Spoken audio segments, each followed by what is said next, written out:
I'm hungry.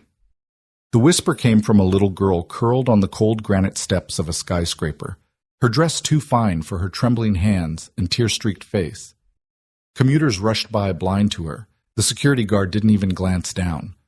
But one man stopped a tired single dad in a faded blue uniform, carrying only a brown paper bag and his son's broken toy.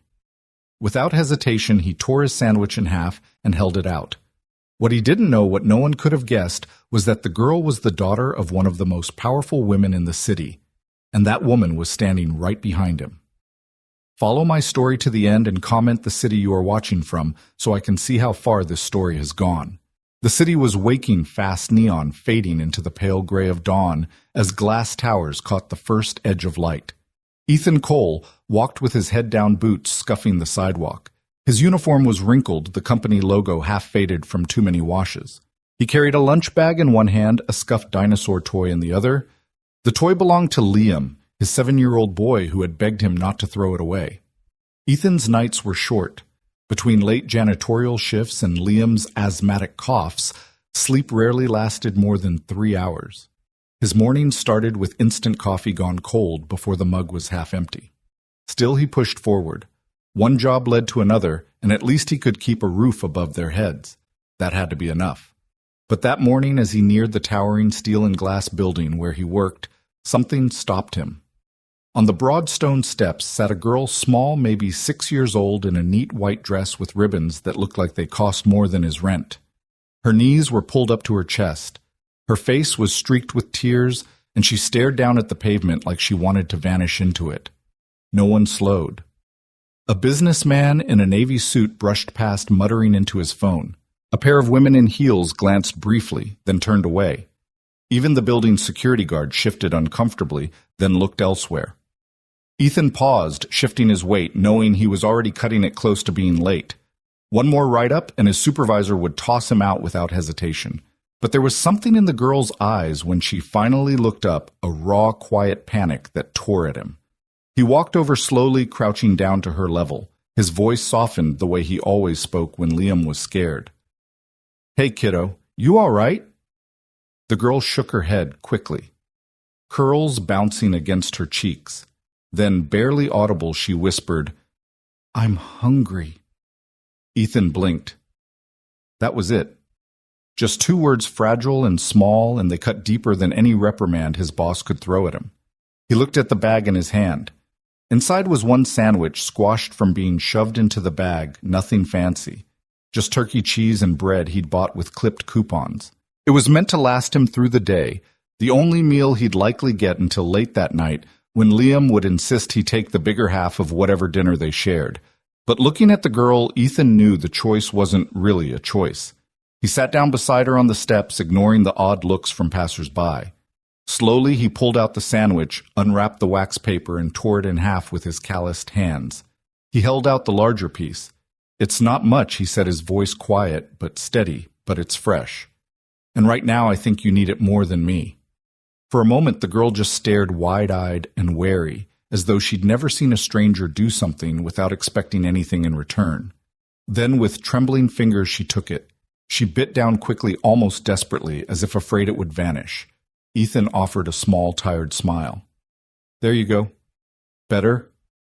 She nodded, her shoulders relaxing a fraction, and that's when he heard it. The sharp slam of a car door behind him, followed by the rhythmic click of heels on concrete. He turned sandwich still in hand and froze. A tall woman strode forward, her figure commanding even at a distance. Black pencil skirt, crisp blazer, dark sunglasses concealing her eyes, but not the tension etched across her jaw. Her gaze locked on the girl. "Sophie," the woman's voice rang out firm and controlled. "What are you doing?" The girl. Sophie flinched, nearly dropping the sandwich. Ethan scrambled to his feet, suddenly aware of how small and stained his uniform looked under her sharp stare. I just found her here," he stammered, holding his hands up slightly. "She looked upset, and I thought—" The woman cut him off with a lift of her hand. She removed her sunglasses, revealing eyes that flickered with something softer when they landed on her daughter. Then they hardened again as they shifted back to Ethan. "You're the cleaner from the 17th floor, aren't you?" she asked evenly. Ethan swallowed hard. "Yes, ma'am." Sophie clutched the sandwich tighter. "He was nice, Mommy," she whispered, almost pleading. For a moment, silence hung between them, heavy as the skyscraper looming above.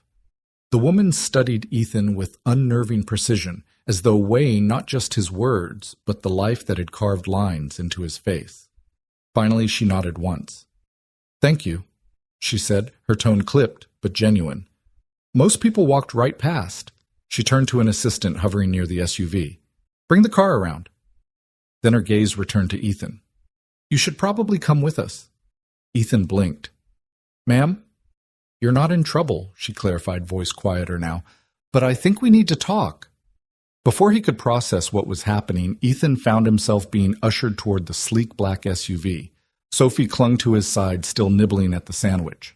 The driver opened the door, and Victoria, though Ethan didn't yet know her name, gestured for him to climb inside. And just like that, Ethan Cole, janitor and single father with nothing but a lunch bag and broken toy, stepped into the back seat of a billionaire's car, unaware his entire life was about to change. The SUV's door sighed shut and turned the city into a hush of filtered air and soft leather. Ethan sat forward at first, shoulders squared like a man waiting for bad news in a hospital corridor.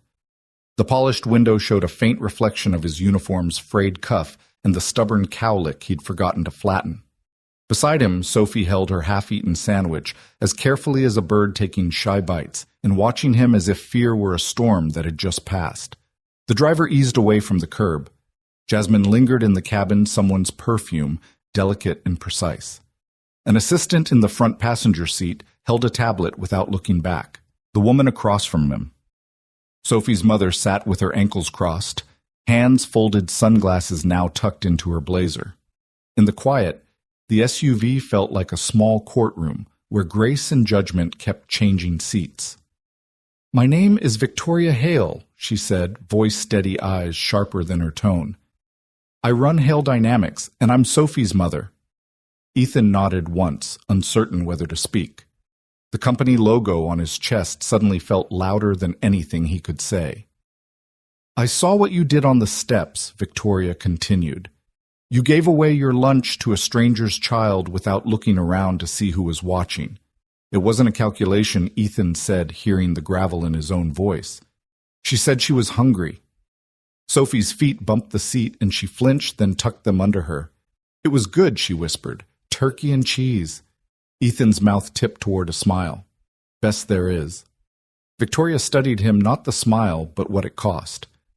"You're Ethan Cole, 17th floor, night crew." "Yes, ma'am." "How long have you cleaned our building?" 8 months. "And before that—" He cleared his throat. "Before that I fixed things that broke. Engines, steel that had forgotten how to behave." He held up the scuffed plastic T-Rex, the tail snapped off and taped back. "I still fix things, I guess."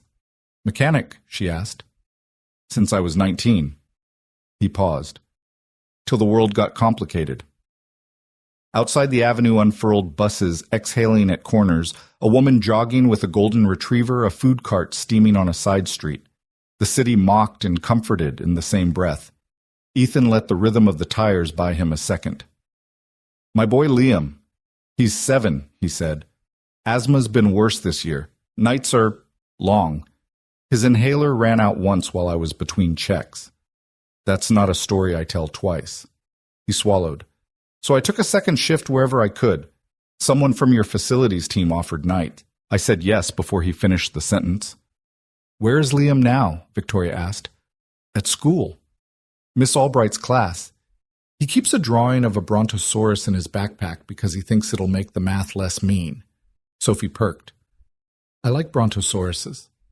They have long necks so they can reach clouds." He nodded solemnly. "Also so they can see trouble before it sees them." The assistant in front glanced down at her tablet again. Victoria's gaze floated to the dinosaur, then to Ethan's hands, scarred knuckles, oil shadows that never fully leave. And Liam's mother, she asked the question gentle and unwelcome at once. Ethan looked at the seam where leather met door. Her name was Rachel. She was good at making anything feel like home, even a borrowed apartment with a busted oven. A drunk driver took a red light 3 winters ago. He blinked once, not trusting more. Some days the world is a glass you can't stop from slipping. Sophie stared at her knees, the sandwich paws midair. Victoria's face didn't change, but something beneath it did, like a string gently cut. "I'm sorry," she said. There was no performance in it, no polish. The words came from somewhere she didn't visit publicly. Ethan nodded. "Me too." Silence settled, not awkward, just careful. The SUV rolled through a green light that washed the interior in a thin-moving emerald. Sophie took another bite slower now.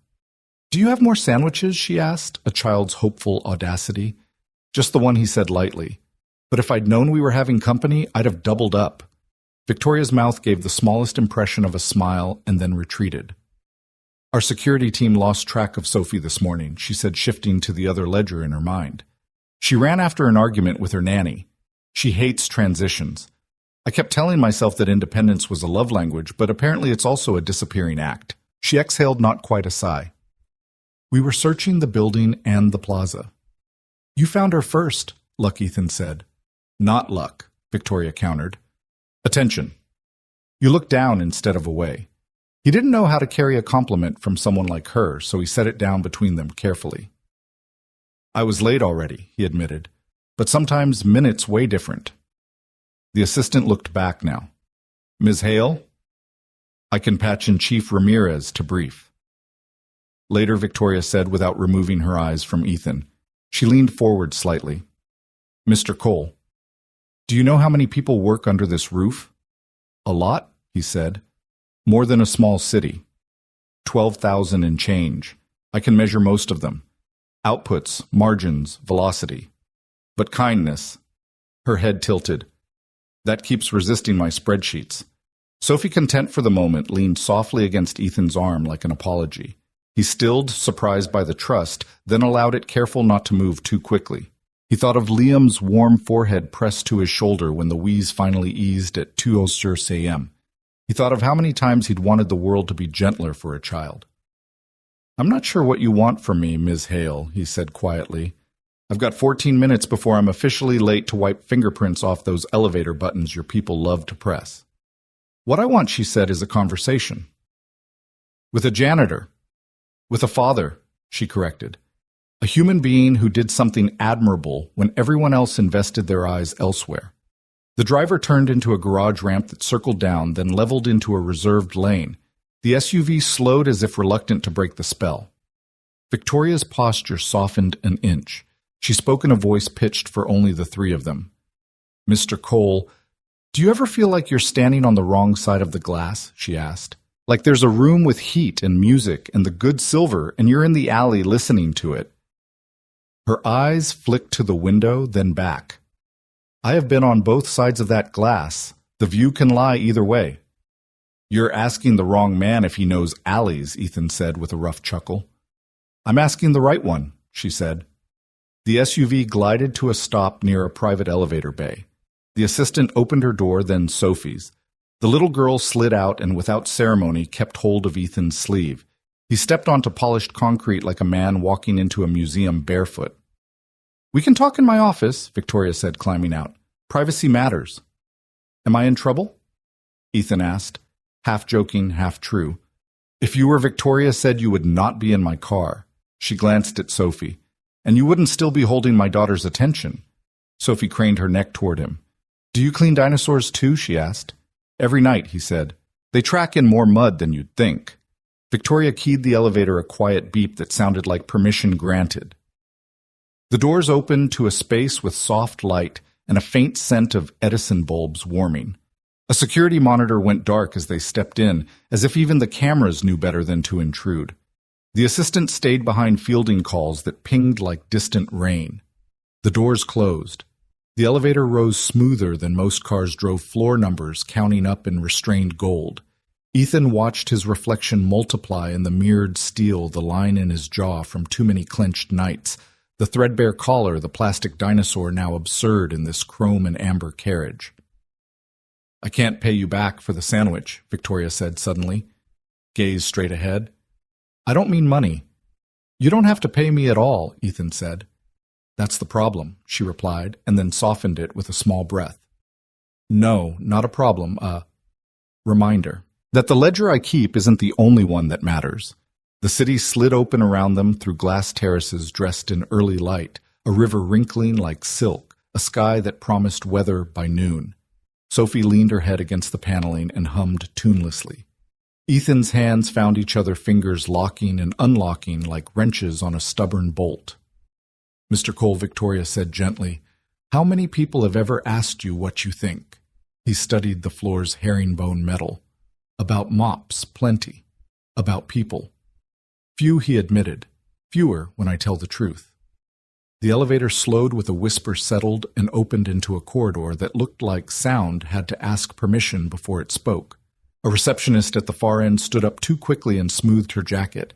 A wall-sized photograph of a mountain glacier gave the hallway a calm it hadn't earned. Victoria stepped out first. "This way." Ethan followed, hearing the soft thud of his boots try to behave. Sophie's shoes squeaked, and she giggled a small rebellion against all that glass. They passed doors marked with names like Constellations, Legal Strategy, Investor Relations, each a quiet galaxy with its own gravity. Past the wide glass of a conference room, a handful of executives glanced up, curiosity flashing like minnows. Victoria palmed her office door open. The room unfurled in blonde wood and daylight restrained and exact. A single white orchid sat in a pot the color of melted smoke. On a side table, a framed photo caught Ethan's attention. Sophie, as a toddler on a beach, hair wild, a woman beside her laughing in a way Victoria did not laugh now. "Please," Victoria said, gesturing to a chair before the desk. "Sit." Ethan hesitated, then sank onto leather that felt like it would keep his secrets if asked. Sophie wandered to the window and pressed her nose briefly to the glass, staring at ants that were cars far below. Victoria remained standing, as if still deciding how to take her own measure. "What I need," she said, "is perspective. I spend my days surrounded by people who speak numbers like a first language. I admire it. But sometimes we forget that numbers measure heat after the fire." She tilted her head. "You look before the flame. You notice who shivers." "I notice because I've been cold," he said. Her eyes acknowledged that truth. "Would you—" She paused, regrouped. "Would you consider telling me what you see here? Not the marble or the views or the brand names, but the people. I won't promise I'll like what you say." A thin smile. "But I promise I'll listen." He exhaled slowly, a man easing off a jack. "I'm not a consultant," he said. "Good," she answered. "Consultants tell me what sounds good in rooms like this. I want what survives the elevator ride." Sophie drifted back, clutching the crust of the sandwich like treasure. "Can Mr. Ethan stay?" she asked, urgent with the logic of children. For a bit, Victoria said, then looked to Ethan. "If he wants." He did not know how long a bit would be measured in a room like this. He only knew that choices like this were small doors that opened to long hallways. He thought of Liam's Lego Brontosaurus waiting on a chipped windowsill, of the inhaler on the counter of the second-hand backpack with a zipper that snagged. "I'll tell you what I see," he said finally, "if you can accept that it comes with oil on it." "I prefer the truth when it stains," Victoria said. In the corridor, footsteps approached, purposeful, clipped the cadence of someone who believed the hallway belonged to him. The door opened without a knock, and a man with a silver tie and a face trained to neutral stepped in. "Victoria," he said, not bothering with Ms. Hale. "I heard you were back," and his gaze landed on Ethan, slid down to the uniform, then back up a quick calculation. "We have the quarterly pre-brief in 10. "This is Mr. Cole," Victoria said. "He's with me." The man's smile held. "Marcus Kane," he said, offering a hand he didn't expect to be taken. "COO." His eyes flicked to Sophie, to the sandwich, to the dinosaur. A triangle of anomalies. "Everything." "All right, everything's changing," Victoria replied. Marcus's smile thinned by a degree only insiders notice. "Is that wise?" "We'll decide," she said.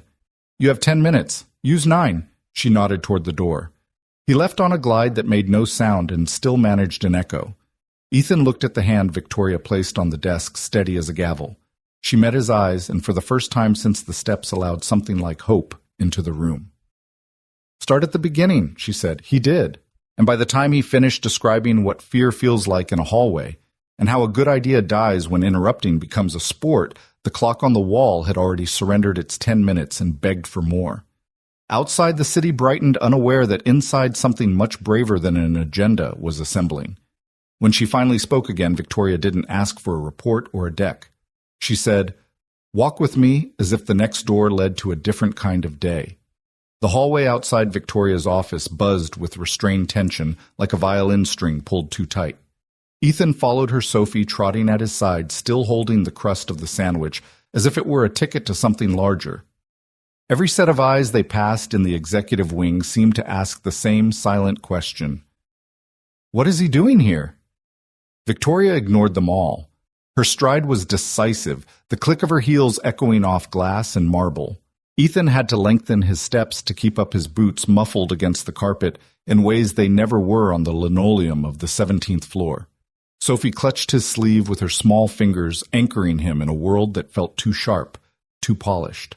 They entered a private conference room, sleek table walls lined with screens displaying charts and graphs. A young assistant looked startled to see Ethan, but quickly busied herself with a laptop. Victoria waved her out. When the door closed, the silence pressed in. Victoria faced Ethan directly. Her eyes were darker without the shield of her sunglasses, filled with calculation and something more human beneath. "Mr. Cole," she began, "what you did this morning was not ordinary." Ethan shifted uneasily. "It was a sandwich, ma'am. Half of one." "Exactly," she said. "You gave away what little you had without hesitation. That tells me more than any resume ever could." She crossed her arms. "Tell me about your son." Ethan's throat tightened. He glanced at Sophie, who looked up at him expectantly, waiting for him to speak. "Liam," he said quietly. 7 years old. Smart, funny. Loves dinosaurs, struggles with asthma. His mother... He stopped, drew in a steadying breath. His mother passed away a few years back. It's just us now. Sophie's eyes softened as if she understood more than most children her age. She reached into her small pocket and pulled out a folded crayon drawing. It was smudged, creased, but she handed it to Ethan with solemnity. "This is for Liam," she said. "It's a brontosaurus. Tell him it can watch the clouds for him." Ethan blinked hard, caught off guard by the gesture. He accepted the paper carefully as if it were made of glass. "Thank you, Sophie. He'll love this." Victoria's expression flickered. For a moment, the rigid CEO softened into a mother watching her daughter connect in a way that money could never purchase. She cleared her throat. "Mr. Cole, I run a company that employs thousands. I see numbers, projections, charts, but what I rarely see is someone willing to act without agenda." "You did." Ethan gave a half smile. "I wasn't trying to make a statement, Ms. Hale. Just a kid was hungry, and that's exactly why it matters," she replied. The door opened without a knock. Marcus Kane stepped in again, his tie flawless, his tone polished. "Victoria, the board is waiting on our projections." "We should." His eyes landed on Ethan. He frowned. "Why is the janitor here?" Victoria's gaze sharpened. "Marcus, meet Ethan Cole. He'll be working with us in a new capacity." Marcus blinked incredulous. "New capacity?" "Yes," she said evenly. "Consultant for internal culture development." Ethan's mouth dropped open. "Excuse me," what Marcus laughed once, cold and humorless. "You can't be serious. He scrubs toilets." And yet Victoria countered, "He saw my daughter when no one else did. He acted when others ignored her. That is precisely the kind of perspective this company needs." Ethan shook his head. "Ms. Hale, with respect, I don't know anything about consulting. I fix things, clean things." "That's it." Victoria looked at him unwavering. "Exactly. You'll see what others miss because you don't live behind polished glass. You'll shadow departments, observe, give me honest feedback." "Starting salary $65,000. Health coverage included for you and your son." Ethan froze. The number didn't sound real. 65,000 health coverage for Liam. He swallowed hard, searching for words. "Why me?" he finally asked. Victoria's voice lowered. "Because, Mr. Cole, kindness is rare. And right now it may be the only thing that can save this company." Sophie tugged at his sleeve again. "Please stay," she whispered. Ethan looked down at her, then back at Victoria. His life had been a long series of closed doors. This felt like one creaking open. Still, he hesitated. I don't want charity. Victoria's jaw tightened. This isn't charity. It's an investment. From the corner, Marcus seethed silently. His fists tightened at his sides, but he said nothing. For now. Ethan exhaled slowly, the weight of choice heavy on his chest. All right, he said finally. I'll try. Victoria allowed herself the faintest smile. Good, then let's begin. And with that, Ethan Cole's single-father janitor bearer of sandwiches took his first step into a world he never thought he'd enter, a world of power money and scrutiny. What he didn't know yet was that kindness, the very thing that opened the door, would also make him enemies. The next morning, Ethan stood at the base of the skyscraper, staring up at its mirrored surface, as if it were daring him to enter. Yesterday, he'd slipped in through the side entrance with a mop bucket and keycard. Today, he was expected to walk through the revolving front doors like he belonged. His new uniform wasn't polyester navy with a name patch. It was a borrowed set of slacks and a button-up shirt Victoria's assistant had picked up for him late the night before. The tag had still been on the collar when he'd unfolded it. He tugged at the cuffs, now feeling the strange weight of clothing that wasn't his. He thought of Liam, who'd fallen asleep clutching Sophie's Brontosaurus drawing. His boy's breath had whistled softly through the inhaler as Ethan smoothed the blanket over him and whispered promises he wasn't sure he could keep. Maybe this is the start of keeping them, he told himself. Inside the lobby gleamed like an airport terminal for kings. Marble floors, glass sculptures, fountains that burbled as though money itself had turned to water. People in sleek suits scanned badges and hurried toward elevators. When Ethan stepped in, conversations dimmed just enough to be noticeable. Eyes flicked from his borrowed shirt to his face recognition dawning the janitor from the 17th floor. A receptionist straightened too quickly. Security guards gave him puzzled looks. One whispered something into an earpiece. Ethan kept walking, shoulder squared, Sophie's crayon drawing folded carefully in his pocket like a talisman. Victoria met him near the turnstiles. Today she wore a steel-gray dress and carried herself with a calm that made silence follow her. Mr. Cole she greeted as though they had been colleagues for years. Ready? As I'll ever be, Ethan muttered. Beside her stood Marcus Kane, the COO, his expression carefully neutral. Only his eyes betrayed his irritation. He extended a hand Ethan didn't want to shake. Mr. Cole Marcus said smoothly, Welcome back. Ethan clasped it briefly. Marcus's grip was strong, too strong, the kind of handshake meant to remind you who the building belonged to. Ethan will shadow various departments this week, Victoria announced. Observe, take notes. Provide me with his insights. Marcus's jaw flexed. Of course, he said. Shall we start him in marketing? Yes, Victoria replied and turned to Ethan. Listen more than you speak. Write down what you notice. Don't worry about strategy. I want humanity, not jargon. He nodded, clutching the small notebook she had handed him. Its leather cover looked out of place in his rough hands. The elevator doors opened. Ethan stepped inside with Marcus, who pressed the button for the 23rd floor. The ride was silent, except for the faint hum of machinery. Marcus glanced at Ethan's reflection in the mirrored walls. You know, Marcus said casually, Victoria has never made a decision like this. Bringing in someone without credentials. No degree, no training. It's unusual. I didn't ask for it, Ethan replied evenly. Marcus's smile was thin. That's the problem. The doors slid open to the marketing floor where rows of desks hummed with the glow of laptops and the low murmur of collaboration. A woman with a pixie cut stood to greet them. Mr. Cole Wright, I'm Bella Creative Director. She shook his hand warmly, her bracelets jingling. Welcome. The team stared curiously, waiting for Marcus to explain. He'll be observing, Marcus announced flatly. Carry on? But they didn't carry on, not really. Ethan felt the weight of their stares as he found a seat in the corner with his notebook. He watched as Bella guided a team through a campaign proposal, her ideas cut off mid-sentence by an overeager junior manager. He noticed how 3 designers shared one fried brain between them, juggling impossible deadlines with tired smiles. An intern spoke once only to be ignored completely.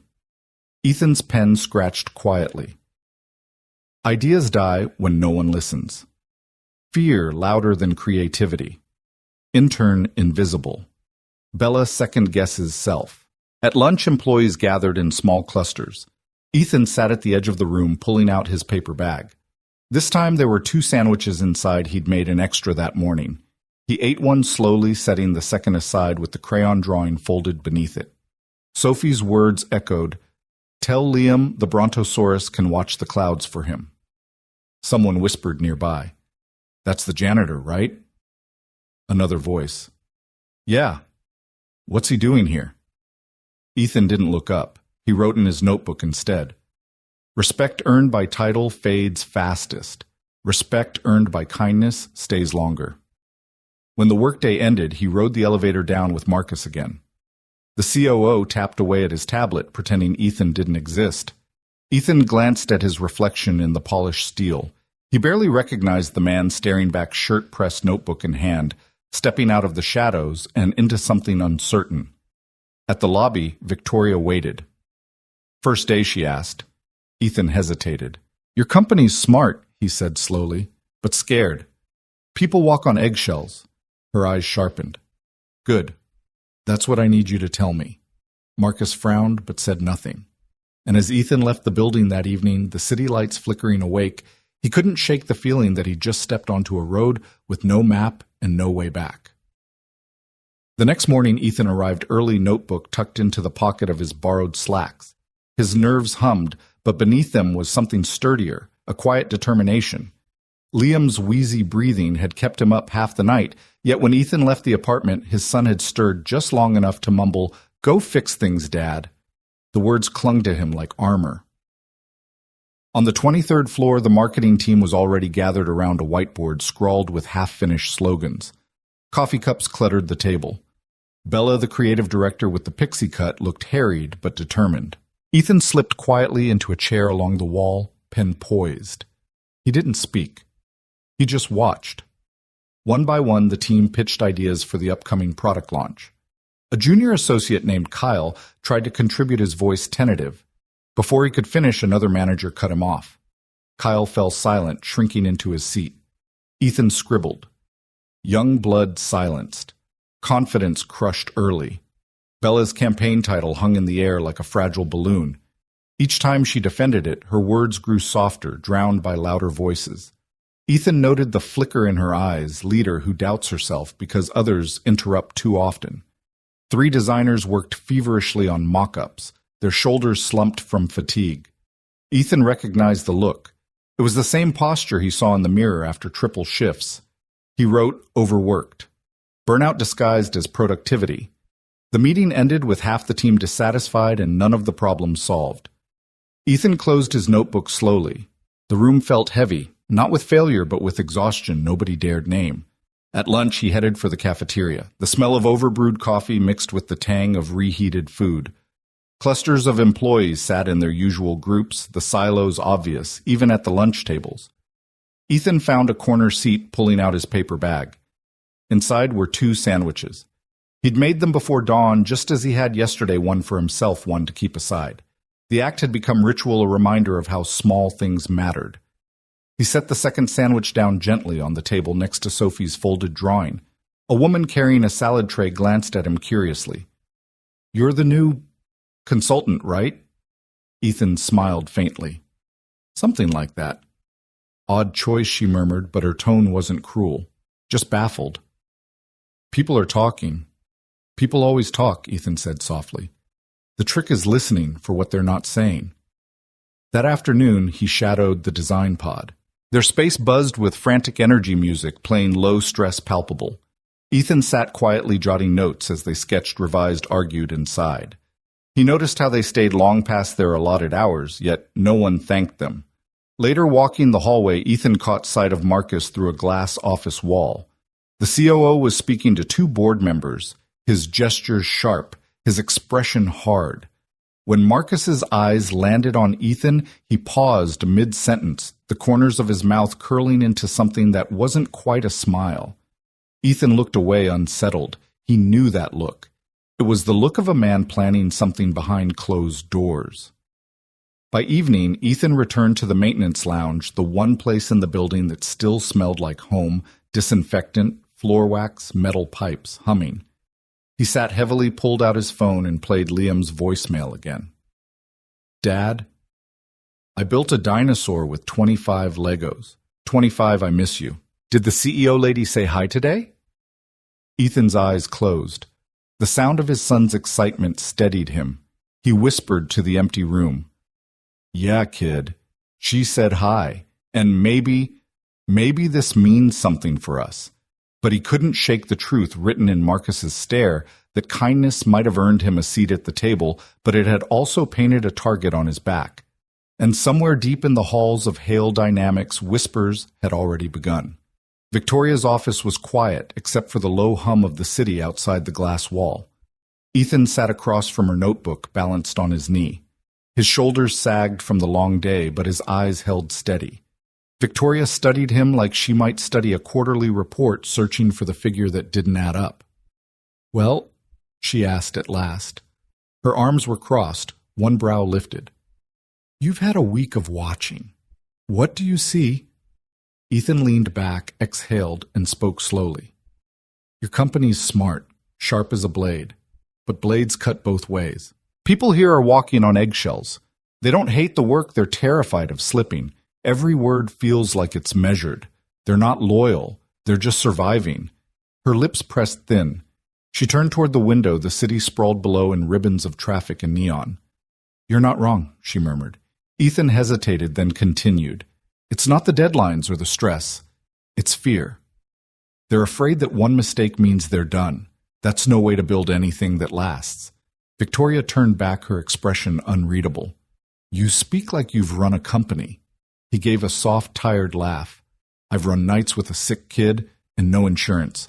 Doesn't teach you margins, but it teaches you people. Her gaze softened almost imperceptibly. For a moment, she wasn't the CEO of Hale Dynamics, but a mother who'd nearly lost her daughter on the steps of a tower. She walked to her desk, opened a drawer, and pulled out a folder. Sliding it across to him, she said, "Open it." Ethan frowned, but did as told.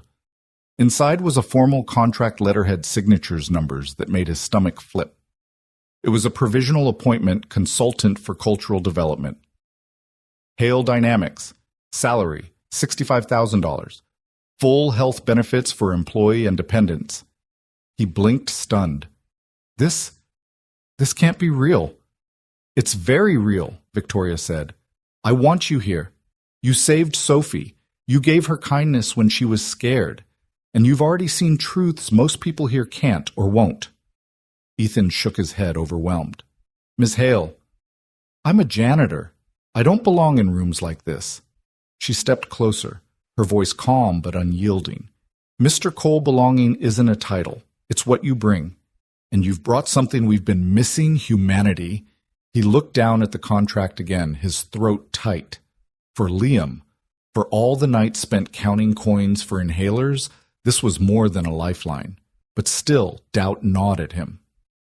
Why me? Victoria tilted her head. Because kindness isn't weakness. You reminded me of that? The words landed with a weight heavier than any paycheck. At that moment, the office door cracked open. Sophie peeked in, clutching a new crayon drawing. Her curls were loose, her cheeks flushed from running down the hall. She skipped inside, ignoring protocol, and thrust the paper toward Ethan. On it, she had drawn 3 stick figures sitting on a park bench, Sophie, Ethan, and a smaller boy with a dinosaur in his hand. Above them, in crooked letters, she had written, family. Ethan's throat closed. He blinked hard, willing his eyes not to betray him. Victoria reached for the drawing, but Sophie shook her head and pressed it firmly into Ethan's hands. It's yours, she said. You and Liam can keep it. He stared at the paper, his calloused fingers trembling around the edges. No one had called him family in years, not since Rachel, not since everything had broken. Victoria cleared her throat, her voice low. She's drawn you 3 times this week. Ethan swallowed hard. She shouldn't. I'm nobody. Sophie frowned. You're somebody to me. Silence stretched warm and fragile. For once, Victoria didn't try to fill it with business. She simply looked at Ethan, her eyes more vulnerable than he'd ever seen them. Finally, she said, Take the contract home. Think about it. But know this, sometimes the smallest act changes everything. Ethan folded the contract carefully, tucking it behind Sophie's drawing. "I'll think about it," he said softly. And as he left her office that night, the city's lights bleeding into the dark sky, Ethan realized something had shifted. He wasn't just carrying a sandwich anymore. He was carrying a chance, one he hadn't dared hope for in years. But outside the office, in the shadows of the hallway, Marcus Kane watched him leave. His smile was thin, his eyes colder than glass. He muttered under his breath, "Let's see how long you last, janitor." The war had only just begun. The days that followed carried a strange rhythm, half wonder, half warning. Ethan walked the marble halls with his leather notebook tucked under his arm, shadowing teams from accounting to logistics. Some employees smiled cautiously when he entered, curious about the janitor-turned-consultant. Others looked through him as if pretending he wasn't there might erase him. But everywhere he went, Ethan kept listening, hearing not just the words people said, but the silences they swallowed. In human resources, he noticed how staff tiptoed around managers, careful not to voice concerns. In accounting, he saw exhaustion etched in faces buried behind screens, fear sharpening their focus more than pride. He filled page after page, morale brittle. Fear contagious. Good ideas strangled by hierarchy. Every night he returned home to Liam, who would bounce on the threadbare couch and pepper him with questions. "Did the CEO lady talk to you today, Dad? Did you fix anything?" Ethan always smiled, tousling his son's hair. "I listened," he'd answer. Sometimes listening fixes more than hammers. But even as Ethan adjusted to this new world, Marcus Kane grew restless. The COO spent his evenings in shadowed conference rooms, pulling close a handful of trusted lieutenants. Their voices were hushed but sharp enough to cut. Marcus paced at the head of the table, his polished shoes clicking against tile. "Do you see what's happening?" he snapped. "Claire Hale is letting sentiment cloud her judgment. A janitor, ladies and gentlemen. She plucked a janitor off the floor and dropped him into our meetings like he belongs here." One executive shifted uncomfortably. "He's harmless." "Probably a passing fascination for her." Marcus slammed a folder onto the table. "Harmless. He's sitting across from me in strategy sessions. Claire listens to him." "Really listens. She hasn't done that with us in years." Another whispered, "What's your plan?" Marcus leaned forward, eyes hard as flint. "I'm going to prove Ethan Cole isn't who he says he is. Everyone has skeletons, and when I find his, Claire will have no choice but to throw him out." He typed an email on his tablet. Right then, fingers stabbing at the screen. Subject line, background check, Ethan Cole. Recipient, a private investigator who owed him favors. His final words before hitting send were low and venomous, "Dig deep. Find dirt." While Marcus plotted, Ethan was planning something else entirely. Late one evening, after shadowing yet another strained meeting, Ethan sat in the cafeteria alone. His notebook lay open, filled with scribbles. He tapped his pen against the page, an idea forming. This company was starving for connection, for a reason to look at one another without suspicion. And maybe he couldn't fix balance sheets, but he could fix something human. The next morning, he put his plan into motion. He called it Table Talks. He asked the cafeteria staff to set aside a section of long tables. During lunch, he invited employees, no matter their department rank or title, to sit down beside someone they'd never spoken to before and share a meal. Just 20 minutes. No agendas. No roles. Just people. At first, only a handful came. A junior accountant, an HR intern, 2 designers with tired eyes. Ethan sat with them, sandwich in hand, starting simple conversations. Where they grew up, what food reminded them of home. The funniest mistake they ever made on the job. Laughter came hesitantly at first, like rain after a drought, but word spread. By the third day, the section buzzed with energy. A CFO's assistant traded recipes with a warehouse coordinator. A shy programmer shared parenting tips with a product designer. Across the room, Ethan spotted something he never expected: Victoria Hale herself, seated beside a junior accountant, listening intently and smiling faintly as the young woman spoke. Ethan's chest tightened. For the first time, Hale dynamics felt alive. He leaned back, sipping burnt cafeteria coffee, watching the transformation unfold. His notebook lay open on the table, but for once he didn't write. He just observed a quiet pride blooming. But not everyone was smiling. From the doorway, Marcus watched with narrowed eyes, his jaw rigid. He could feel control slipping through his fingers, replaced by a janitor's simple act of kindness. The laughter, the warmth, those belonged to Ethan now. Marcus's phone buzzed in his pocket. He glanced at the message from the investigator. "Got something? Call me tonight." His lips curled into a thin smile. "Enjoy your lunch, Cole," he muttered under his breath. "It'll be your last as a hero." By noon the following day, the cafeteria was louder than Ethan had ever heard it.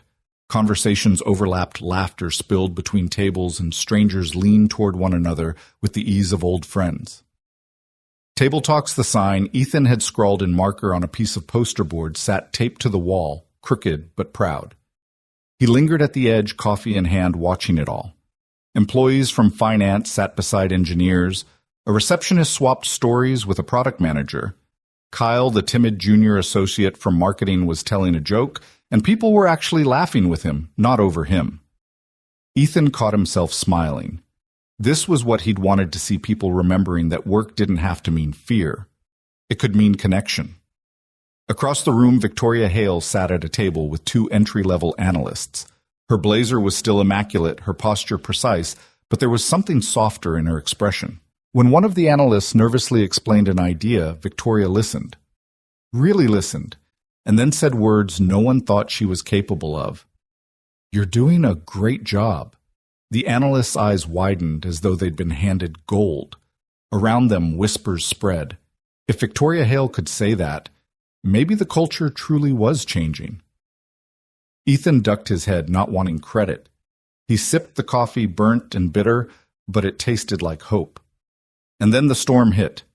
The cafeteria doors slammed open. Marcus Kane strode in, silver tie, sharp file folder clutched in his hand. His voice cut through the chatter like a blade. "Cole," he barked. The room fell silent.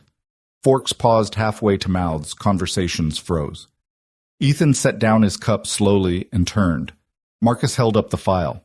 "We need to talk. Now." Victoria rose instantly, her chair scraping against the floor. "Marcus?" She snapped. "Not here."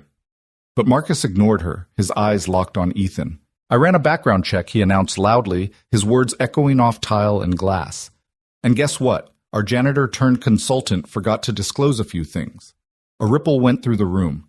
Ethan stood still, his hands resting loosely at his sides. His jaw tightened, but he didn't flinch. Marcus flipped open the folder dramatically. Multiple job losses, a DUI from a decade ago, dropped out of community college, and yet here you are whispering in the CEO's ear as if you belong at this table. Gasps and murmurs spread. Ethan could feel every eye burning into him. Sophie wasn't here to defend him this time. Only his own truth stood between him and humiliation. Victoria's voice was ice. "Marcus, office, now." But Ethan lifted a hand, his voice calm and even. "No," he said softly. "Let him finish." Marcus smirked, emboldened. "You don't belong here. You're a glorified janitor playing executive dress-up. This company doesn't need a charity case. It needs professionals." For a long moment, Ethan said nothing. His knuckles whitened around the edge of the table, but his voice, when it came, was steady. "I disclosed everything required by HR. The DUI was expunged years ago. I've never hidden who I am. But you're right, Marcus. I don't have degrees or polished titles." He glanced around the room, meeting the eyes of the employees who'd begun to trust him. "All I have is the truth. And the truth is this: you only dig up someone's past when you're afraid of their future." The cafeteria was utterly silent. Then a murmur rose, soft at first, then louder. People nodded. Some clapped. Victoria stepped forward, her voice sharp as glass. "Marcus Kane, you're suspended pending review." Marcus's smirk vanished. "Suspended." "For exposing the truth." "No," Victoria said coldly. "For forgetting what this company stands for. People don't need perfect resumes. They need purpose. And you've forgotten that." Security appeared at the door. Marcus sputtered rage coloring his face, but as he was escorted out, he hissed, "You'll regret this." The cafeteria exhaled all at once. Conversations started again, tentative but stronger. Employees glanced at Ethan not just with respect, but with trust. Ethan picked up his coffee once more. His hand still shook, but inside something had hardened. He wasn't here for titles or boardrooms. He was here because fear had ruled too long. and though Marcus was gone from the room, Ethan knew this wasn't over. Not by a long shot. The cafeteria gradually returned to its normal hum, but the air felt different, charged alive, as though something irreversible had just happened. Ethan sat quietly. Notebook closed while employees whispered around him. Some approached with hesitant smiles, a pat on the back, a murmured, "Thanks for standing up." For the first time, respect wasn't filtered through titles or roles. It was earned. Yet Ethan couldn't relax. Marcus's parting words clung like smoke. "You'll regret this." That evening, after most had gone home, Ethan lingered in the maintenance lounge. The walls smelled of bleach and steel, comfortingly familiar. He pulled out his phone and pressed play on Liam's newest voicemail. "Dad, guess what I made a T-Rex out of Legos? It's scary but funny. I wish you could see it. Did the CEO lady let you fix anything today?" Ethan closed his eyes, smiling faintly. "Yeah, buddy," he whispered. "I fixed something." But upstairs, Marcus was already moving his pieces. Suspended from his duties, he refused to retreat quietly. In a dimly lit bar downtown, he gathered a few allies executives who thrived under his iron control. Over whiskey glasses and whispered bitterness, Marcus stoked their doubts. "Claire Hale has lost perspective," he said. Voice low but venomous. "She's gambling the company on a janitor. Do you trust her judgment? Or mine?" A few heads nodded reluctantly. At first, then firmer. Marcus leaned in. "We dig deeper. Cole's record is only the surface. There has to be more. Everyone has weaknesses, and when we find his Hale, we'll have no choice but to cut him loose." Meanwhile, Ethan spent the next week shadowing new departments. In logistics, he noted how warehouse workers were pushed to exhaustion without recognition. In IT, he saw how staff covered failures, quietly afraid of blame. His notebook filled with observations. Fear punishes mistakes faster than it rewards effort. Trust absent, potential wasted. Victoria called him into her office late Friday. She stood by the window, city lights burning like stars across the skyline. "Tell me," she said. Ethan set down his notebook, opening it to the latest page. "Your people are smart-driven, but they're tired of walking on glass. They want to matter. Right now they survive. But they don't belong, and that's on leadership." Her jaw tightened, but her eyes stayed on him. "On me?" "Yes," Ethan said gently. "You built something powerful, Ms. Hale. But power alone doesn't inspire. Purpose does." For a long time, Victoria didn't move. Then she walked to her desk and pulled open a drawer. From it, she retrieved a manila folder and handed it to him. Inside was a permanent contract. Salary raised, full benefits secured for Liam, training programs included. At the bottom, in handwriting sharper than any signature, were 6 words. "Kindness isn't weakness." "Thank you, Ethan." He looked up stunned. Victoria met his eyes. "You gave my daughter half a sandwich. I'm trying to give your son a future." Before Ethan could speak, a knock came at the door. Sophie peeked in, crayon drawing clutched in her hand. This one showed 3 figures again.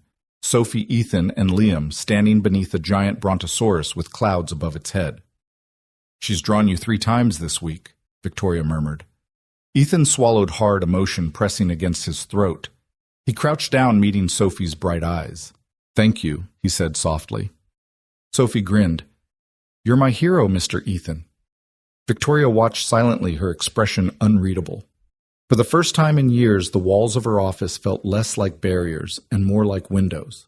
But down on the street, a different storm was brewing. Marcus's investigator had found something, and he was eager to deliver it. Night had settled over the city like a heavy blanket. From the 17th floor, Ethan sat alone in the break room reserved for maintenance staff. The fluorescent lights buzzed, the vending machine hummed, and the familiar smell of ammonia clung to the walls. Despite the chaos of the past week, this room felt like neutral ground where he could breathe without eyes following him. On the table lay the contract Victoria had given him. He hadn't signed yet. His fingers traced the bold lettering of his name, Ethan Cole, Consultant for Cultural Development. It felt surreal. One signature and Liam's future would change. No more inhalers rationed, no more wondering if he'd make rent. Stability, something he hadn't dared to dream of. His phone buzzed. A voicemail from Liam. He pressed play. "Dad." Miss Albright said I read better than last week. I told her it's because you always make me sound out the hard words. Oh, and my brontosaurus drawing is guarding your sandwich, so you don't forget to eat. I love you. Ethan smiled, eyes stinging. Love you too, kid, he whispered into the quiet. He didn't hear the door at first. A shadow fell across the floor tiles. Victoria stood there, jacket draped over her arm. She looked less like a CEO now and more like a mother at the end of a long day, tired but holding herself together. You work late, Ethan said softly. She stepped inside, lowering her voice. So do you. For a moment, neither spoke. The hum of the vending machine filled the silence. Finally, Victoria leaned against the table opposite him. I owe you honesty, she said. I built this company with Wall's strict rules, fear if necessary. It worked. Profits soared. But it cost me more than I realized. Even Sophie, she's grown up surrounded by people who obey, not care. Ethan met her eyes. Fear gets results, but it doesn't build trust. Her lips quirked faintly. You sound like my conscience. He chuckled. Not sure you want a janitor for that. I might, she said quietly. The words hung between them, heavier than contracts, heavier than titles. Victoria's gaze shifted toward the contract on the table. You haven't signed. I wanted to be sure, Ethan admitted. I've taken jobs out of desperation before, but this is different. If I sign, I need to believe I'm doing more than trading mops for meetings. And do you? Ethan hesitated, then nodded. I think maybe I do. For the first time, Victoria's steel mask cracked. Her eyes softened, the corners shimmering with something unspoken. Sophie hasn't stopped talking about you. She says you make her feel safe. Ethan swallowed. She makes me feel like I matter. The moment stretched fragile and real. Then the sound of footsteps shattered it. The door burst open. Marcus strode in, his expression tight, his tie loosened as though he'd been pacing for hours. Victoria, he said, ignoring Ethan, we need to talk. Her tone iced over. You're suspended. I don't care, Marcus snapped. He dropped a file onto the table. Paper spilled out, photocopies, old records. Your janitor turned savior has skeletons, gaps in work history, a DUI, dropped out of school. Is this really the man you want whispering in your ear? Ethan's stomach clenched. He closed his eyes briefly, then looked up. His voice was calm. That DUI was 10 years ago. It was expunged. I've owned every mistake I've made, and those gaps? He leaned forward. That was me burying my wife. That was me raising my boy alone. Those gaps are my life. Marcus sneered. Convenient story. But Victoria's gaze never left Ethan's face. She saw no fear, no evasion, only truth. Enough. Marcus, she said coldly. You've forgotten something vital. People aren't resumes, they're purpose. Marcus's jaw worked furiously, but he saw the decision in her eyes. Without another word, he stormed out the door, slamming behind him. Silence returned heavy, but cleansing. Ethan exhaled slowly. That man won't stop. No, Victoria agreed. But neither will we. She slid the contract back toward him, her hand brushing his. Sign it. Build something with me. Not for shareholders, for people. Ethan looked at her, at the faint hope flickering in eyes that had spent years hiding behind glass. He thought of Liam's voice. Sophie's drawing the cafeteria filled with laughter. Slowly, deliberately, he picked up the pen, and as his name bled onto the page, a new chapter began, one neither of them could have predicted. By Monday morning, the building felt different. Employees passed each other in the lobby with nods instead of blank stares. Small talk sprouted in elevators, and for the first time laughter drifted through corridors usually sealed in silence. Ethan walked among them in his pressed shirt notebook under his arm, still feeling like an imposter, but everywhere he went people glanced up with something resembling trust. Victoria had made it official. Ethan Cole was now Director of Cultural Development, though he still introduced himself humbly as just Ethan. Titles didn't interest him. What mattered was what he'd started to see, the cracks in the glass tower and the people hiding inside them. That evening, Victoria invited Ethan and Liam to join her and Sophie for dinner at her penthouse. Ethan hesitated at first. His entire life had been spent in places where rent was late paint peeled and neighbors yelled through thin walls. But Sophie's pleading smile convinced him. "Please come," she said on the phone, her voice bubbling with hope. "Liam can meet my brontosaurus. I named it Cloud Watcher." So Ethan agreed. The penthouse soared above the city walls of glass opening onto a skyline painted in twilight hues. When the elevator doors parted, Liam clutched his father's hand tightly, his eyes wide as saucers. "Dad," he whispered, "this place is taller than the dinosaurs." Sophie darted forward, squealing, "You must be Liam." She grabbed his hand and tugged him toward a living room bigger than their entire apartment. There, on a rug patterned with constellations, sat a brontosaurus plush nearly as tall as the children. Liam's face lit up. For the first time in months, Ethan saw his boy forget about wheezing lungs and homework battles. Victoria watched from the doorway, her posture less rigid than usual. She carried a tray of lemon water and smiled faintly as the children collapsed in giggles over the plush dinosaur. Ethan stood awkwardly, hands in his pockets. "Thank you for this," he said quietly. Victoria tilted her head. "I should be thanking you." Sophie hasn't laughed like that in a long time. Dinner was a strange blend of worlds. Victoria's dining table gleamed under chandelier light, each place setting, precise the meal plated by a chef who vanished discreetly afterward. But Liam, unused to silver cutlery, asked if he could just eat with his fork and fingers. Ethan started to apologize, but Victoria waved it off. "Comfort is more important than protocol," she said gently. As the children devoured dessert, Victoria leaned closer to Ethan. "You're doing more than shifting culture, you know. You're showing Sophie what trust looks like." "And me." Ethan lowered his eyes, uncomfortable with praise. "I'm just trying to be the man my son thinks I am." Victoria studied him for a moment, then smiled faintly. "Maybe that's the only kind worth being." For a brief evening, walls fell away. Sophie and Liam played hide-and-seek in the hallways, laughter echoing like bells. Victoria and Ethan sat on the balcony, the city glittering beneath them. They didn't talk about contracts or culture. They talked about loss, Rachel, the wife Ethan had buried, Victoria's late husband taken too soon by illness. Grief bridged the space between them, but so did resilience. Yet not all was quiet.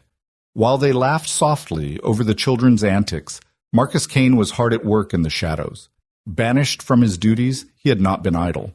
He dug deeper into Ethan's past, desperate to find a crack wide enough to break him. That night, Marcus received a call from his investigator. The voice on the line was smug. "I found something. Not illegal, but damaging. Records of eviction notices, medical debts, times when Cole couldn't pay bills. He's been hiding struggle his whole life. Present that to the board and he'll look like instability wrapped in rags." Marcus smiled coldly. "Perfect. Tomorrow we remind Victoria Hale that empires don't run on sympathy." Back at the penthouse, Ethan tucked Liam into a guest bed softer than anything he'd ever slept on. Sophie pressed a crayon drawing into his hand before she went to bed, a sketch of their two families sitting at the same table smiling. "Good night, Mr. Ethan," she whispered. "Don't go away." Ethan looked at the drawing long after the children had fallen asleep. Something stirred in his chest, a fragile hope he hadn't felt in years. But downstairs, beyond the glass walls and soft rugs, a storm was already gathering, one that would test whether kindness alone could withstand power, sharpened into a blade. Morning light spilled across the glass tower, gilding its edges in gold.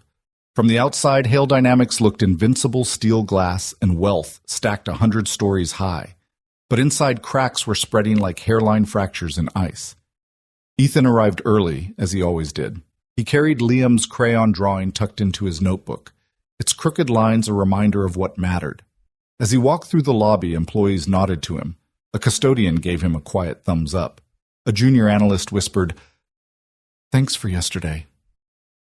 Ethan felt both humbled and uneasy. Respect could turn as quickly as it came. Upstairs, Victoria summoned him to her office. She stood at the window, her silhouette outlined by the rising sun. "I need to show you something," she said, sliding a folder across the desk. Ethan opened it.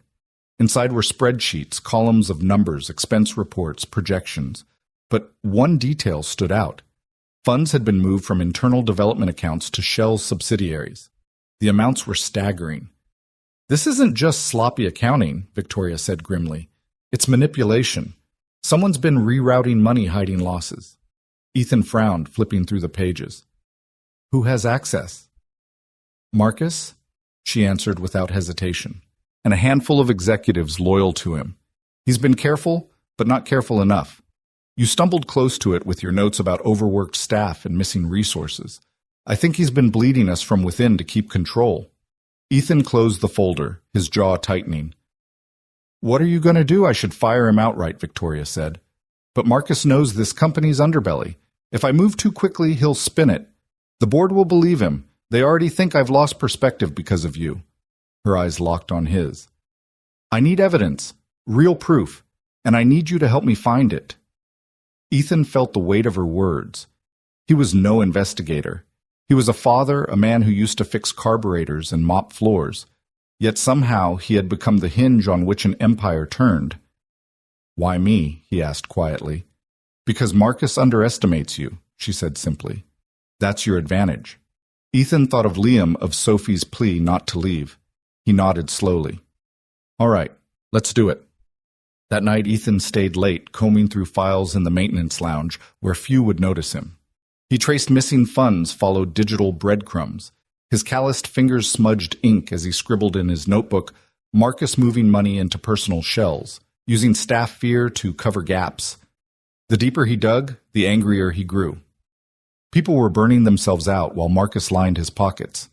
Near midnight, Ethan found what he needed, a transfer request Marcus had signed personally disguised as consulting expenses. Ethan stared at the page heat rising in his chest. This was the proof Victoria needed. But in that same moment, Marcus was moving too. In a quiet downtown office, Marcus sat with his investigator reviewing a different folder, Ethan's history. Not crimes, not scandals, just scars. Eviction notices, medical debt, past due bills, the kind of paper trail poverty leaves behind. Not illegal, the investigator admitted, but it paints him as unstable, reckless, unfit for the position Hale's given him. Marcus smirked. Perfect. Tomorrow, I'll put this in front of the board. They won't see a hero, they'll see a liability. Back at the skyscraper, Ethan leaned back in his chair, exhaustion tugging at his eyes. He picked up Liam's crayon drawing, tracing the crooked smiles with his thumb. I'm doing this for you, kid, he whispered. For us. He didn't realize Marcus was already sharpening the knife. The following morning broke with restless skies, clouds hanging low. The city wrapped in a gray hush. Ethan felt that weight as he stepped off the bus, his notebook tucked under his arm. He carried the evidence against Marcus, ready to hand it to Victoria. But he also carried the gnawing sense that the fight wasn't going to end with numbers on a page. When he entered the building, the atmosphere was off. Conversations hushed as he passed. Eyes followed him longer than usual. By the time he reached the executive floor, he understood why. Marcus had beaten him to the punch. The boardroom was packed when Ethan arrived, members gathered around the long glass table, murmurs sharp as knives. At the head stood Marcus Kane, his silver tie gleaming, his expression controlled triumph. A file lay open before him, pages fanned like evidence in a trial. Victoria sat rigid in her chair, lips pressed tight, eyes stormy but silent. Marcus gestured broadly. Ladies and gentlemen, before we hand over our culture, our reputation to an outsider with no qualifications, perhaps you should know who he really is. He held up a page. Ethan recognized it instantly. Eviction notices, past due bills, medical debt. A history written in overdue envelopes and broken promises. This, Marcus said smoothly, is Ethan Cole, a man who has stumbled from job to job, unable to keep his finances straight, unable to support his own family. Do you really believe this is who should advise us on culture? Do you want the future of Hale Dynamics shaped by instability? Murmurs rose, sharp and judgmental. Some board members frowned at Ethan with suspicion. Ethan stepped forward slowly, his hands at his sides. He looked at Marcus, then at the board. His voice was quiet but steady. He's not lying. Those are real. I've been evicted. I've been broke. I've stared at medical bills, wondering which ones I could pay and which ones would have to wait. I've lost jobs, lost sleep, and I've made mistakes. He paused, letting the silence settle. But I'm not ashamed. Because every line on those papers is the story of a man who kept going.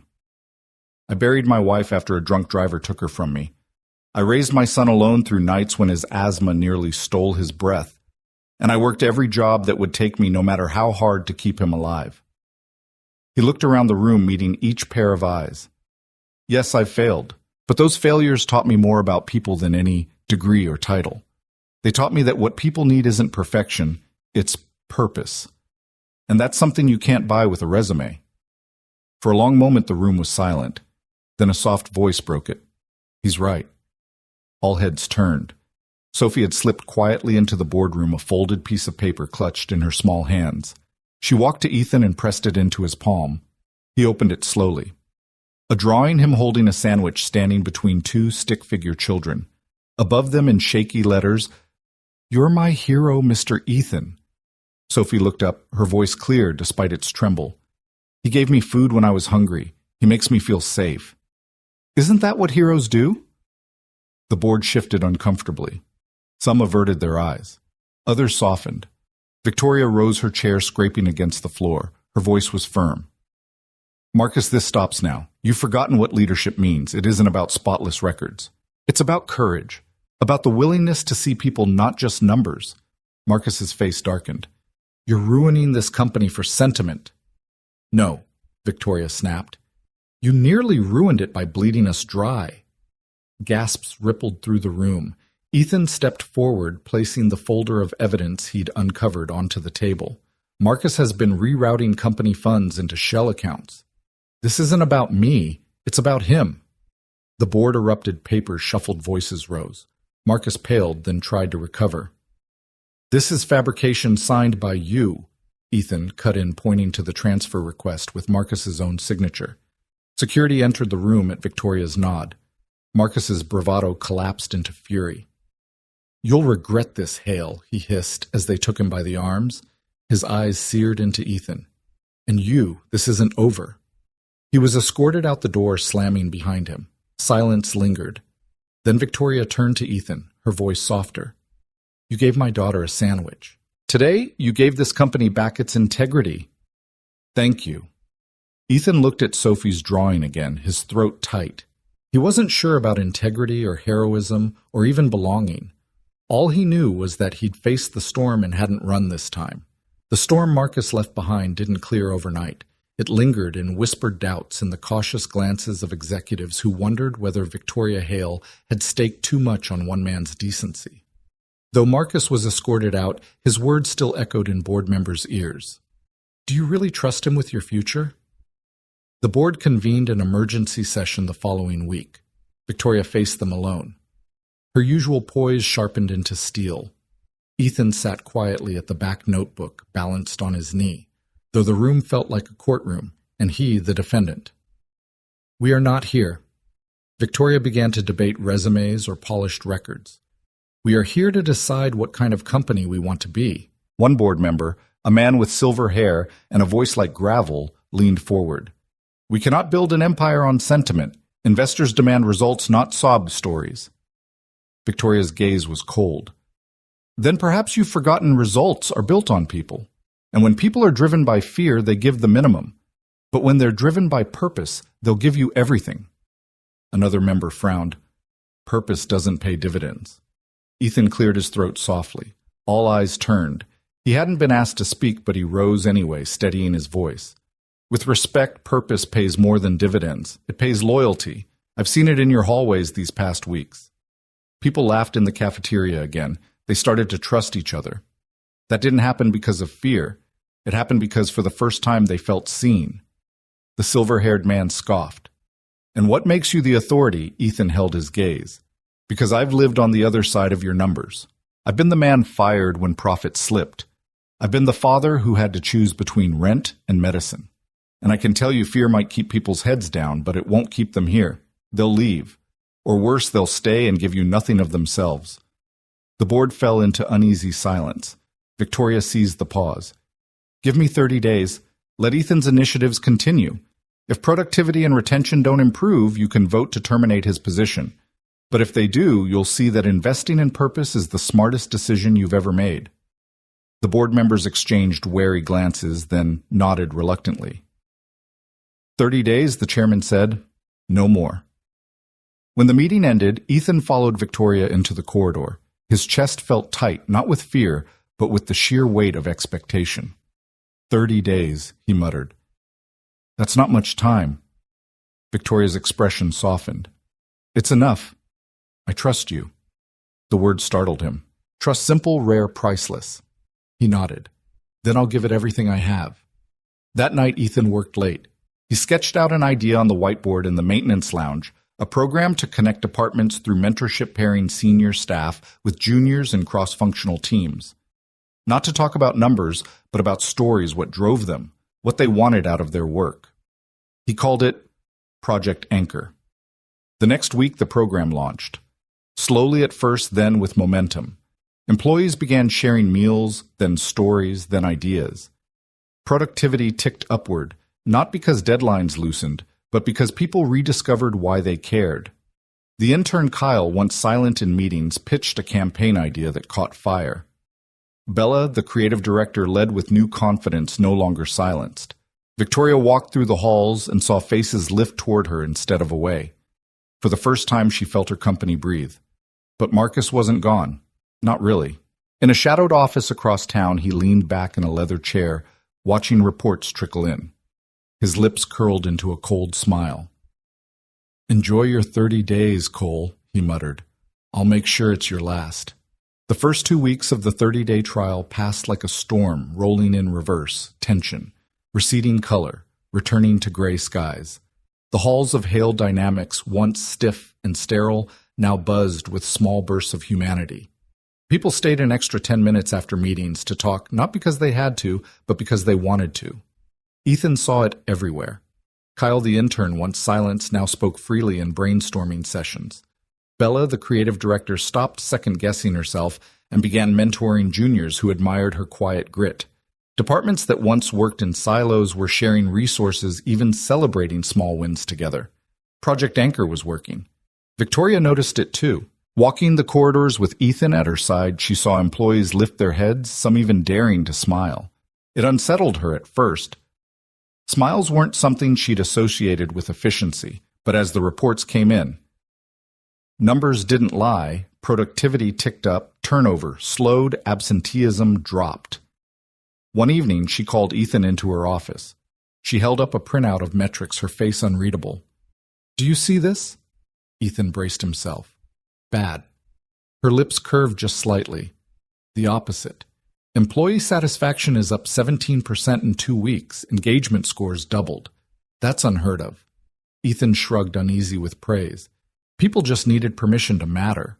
Victoria set the papers down and leaned closer. And you gave it to them. He looked away, cheeks warming. I just started something. They're the ones carrying it. For a moment, silence filled the room, warm and almost fragile. Then Sophie burst in, crayon in hand. Daddy? Oh, sorry, mister. Ethan, she corrected quickly, cheeks flushing. Look what I drew. She held up a picture of 4 figures herself. Ethan, Liam, and Victoria all standing beneath a rainbow. Ethan blinked, throat tightening. He crouched, taking the paper carefully. That's beautiful, Sophie. Victoria watched something unspoken, softening her face. But outside the warmth of that office, Marcus was plotting. Suspension hadn't broken him. It had sharpened him. In secret meetings with sympathetic board members, he whispered poison. The numbers may look good now, but this isn't sustainable. He's stirring emotion, not stability. When this bubble bursts, it'll take the company with it. He produced a dossier, his voice low and calculated. Coal is a liability. Evictions. Medical debt. A DUI. Do you think investors will trust a man like that to shape culture? He's not an inspiration. He's a risk. And when this experiment collapses, it will be Hale's head on the chopping block. Some board members hesitated. Others nodded grimly. Marcus pressed harder. Give me the floor on day 30. Let me prove he doesn't belong. By the time I'm done, neither Cole nor Hale will have a leg to stand on. Back in the company, Ethan kept his head down, working alongside employees, scribbling notes, eating sandwiches at table talks.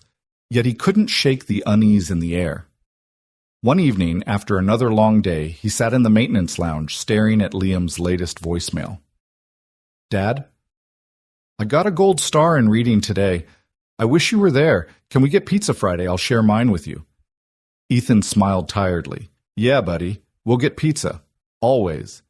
But as he pocketed his phone, he caught his reflection in the vending machine's glass-tired eyes, weight on his shoulders. He whispered to himself, "Don't let them take this from you." Upstairs in a corner office, Marcus looked out at the city's nightscape. His smile was cold, his voice a murmur. You may think kindness saves you, Cole, but in 30 days, kindness won't matter. Power will. And somewhere deep inside, Ethan knew the storm wasn't over. It was gathering. The 30 days dwindled fast, and with each passing sunrise, the pressure thickened. Ethan felt it in every corridor, the way executives studied him like a question mark, the way employees whispered encouragement but glanced nervously at closed doors. Victoria kept her composure, but Ethan could see it in her eyes. She knew the board was sharpening their knives.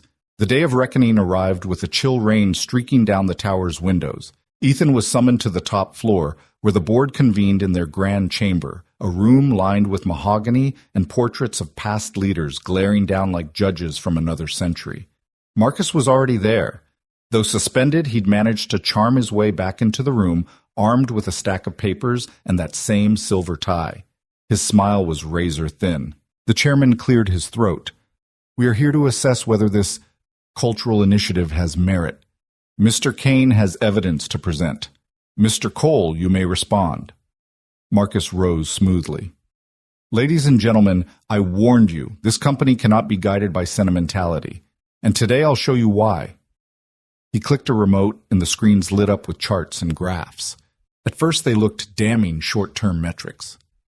Marcus twisted to imply decline. Then came photos of eviction notices, red-stamped bills, even an image of Ethan's rusted apartment door. This is your so-called director of culture, Marcus said, voice dripping with disdain.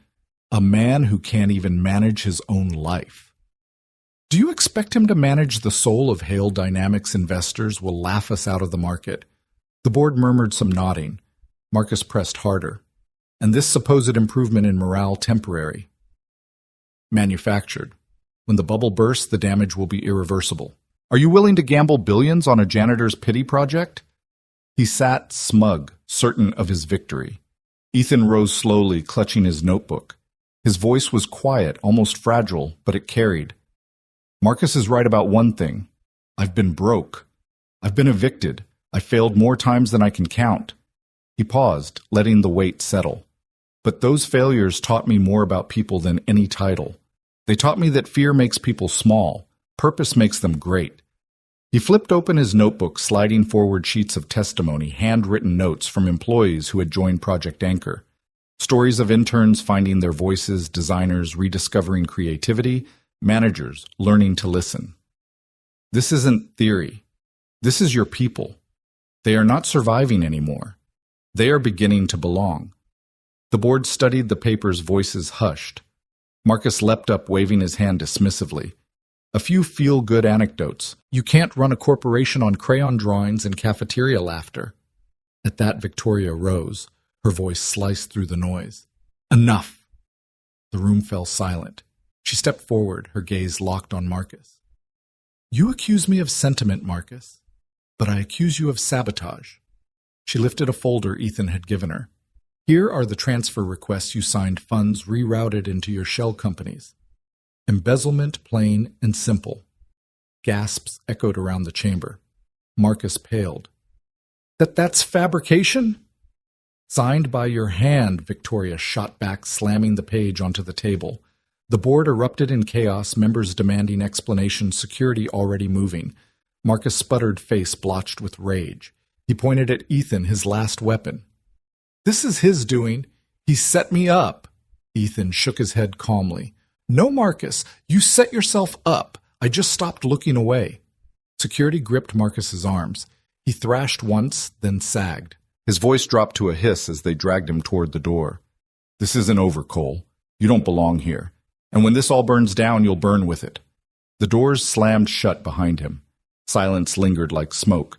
Then the chairman cleared his throat. Ms. Hale, what do you propose? Victoria straightened, her voice steady. That we stop building on fear. That we build on purpose. and that we trust the man who reminded us what that means. She turned to Ethan, her eyes softer. Director Cole, are you ready to lead? Ethan swallowed, overwhelmed, but nodded. For Liam, for Sophie, for everyone here. Yes. Applause rose, not thunderous but real. For the first time, Ethan felt not like an intruder but like someone who belonged. Still, Marcus's words clung in the corners of his mind like shadows. This isn't over. The weeks following Marcus's removal unfolded like dawn after a storm. Slow, cautious, but brightening, Ethan signed the permanent contract, though his hands trembled when the ink bled across the page. Overnight, he became Director of Culture and Purpose, a title he never could have imagined when he first offered half a sandwich on the steps of the tower. His office was small compared to the corner suites, but it had a window, a desk free of stains, and enough space to pin Liam's drawings on the wall. The first one he hung was Sophie's crayon sketch of the three of them beneath a brontosaurus. The second was Liam's Lego dinosaur blueprint. They were his compass reminders that everything he was building here had to be real human. Employees began stopping by his office at first timidly. A warehouse coordinator came to thank him for launching Project Anchor. A shy programmer brought coffee and confessed that for the first time he didn't dread coming to work. Ethan listened to each one, jotting notes, promising nothing he couldn't deliver. But the respect in their eyes told him change was taking root. One afternoon, Victoria invited Ethan to join her in addressing the entire company. The atrium filled with thousands of employees, some curious, some skeptical, all waiting. Victoria took the stage first. Her voice, usually steel, carried warmth. For years, she said, this company has thrived on results. But in our pursuit of profit, we forgot the people who make it possible. That changes today. She gestured toward Ethan. This is Ethan Cole. He started here as a janitor. Today he stands here as our Director of Culture and Purpose, not because of degrees, but because of integrity.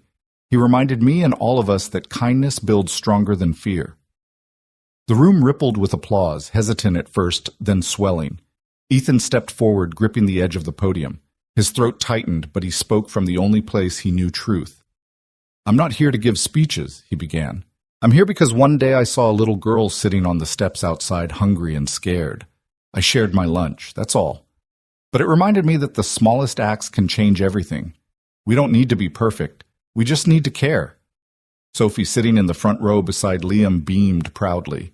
Liam waved his inhaler, clutched loosely in his hand, his grin wide. The applause this time was thunderous. Ethan felt it roll through him not as glory, but as validation that maybe he could carry this responsibility after all. Later, as the crowd dispersed, Victoria found him backstage. You handled that well, she said. Ethan exhaled. I just told the truth. That's why it worked, she replied. Her hand brushed his arm briefly, almost absent-mindedly, before she pulled it back. Don't forget this company follows your example now. Don't let that scare you.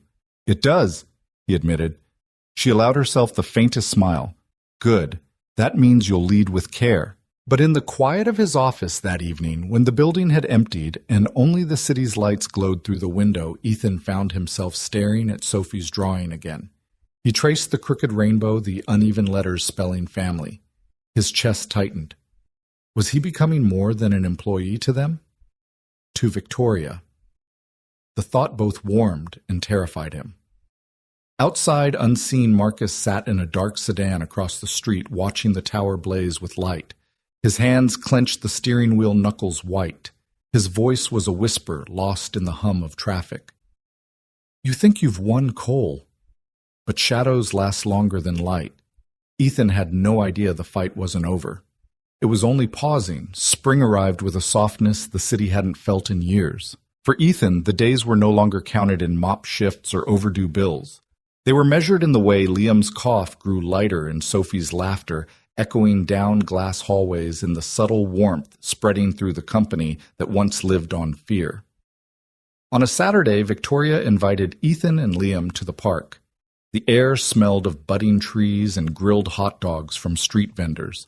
Families sprawled on blankets. Kites swayed in the sky. Sophie ran ahead, tugging Liam toward the swings, their laughter trailing like music. Victoria set down a picnic basket, its contents far too elegant for paper plates, but she didn't care when Ethan unwrapped simple sandwiches he had brought along. They ate cross-legged on the grass, billionaire and janitor CEO and single dad boundaries dissolving into something gentler. "You realize," Victoria said quietly, handing him a bottle of water, "this all started with a sandwich." Ethan chuckled, shaking his head. "Strange, isn't it? Half a sandwich for her and somehow a second chance for me." "Not strange," she said, her voice softer now. "Necessary." They sat in companionable silence, watching the children chase each other. Liam held Sophie's crayon in the air like a sword, and Sophie squealed with laughter. Ethan's gaze lingered. "They look happy." "They are," Victoria replied. She turned to him, her eyes unguarded. "And so am I.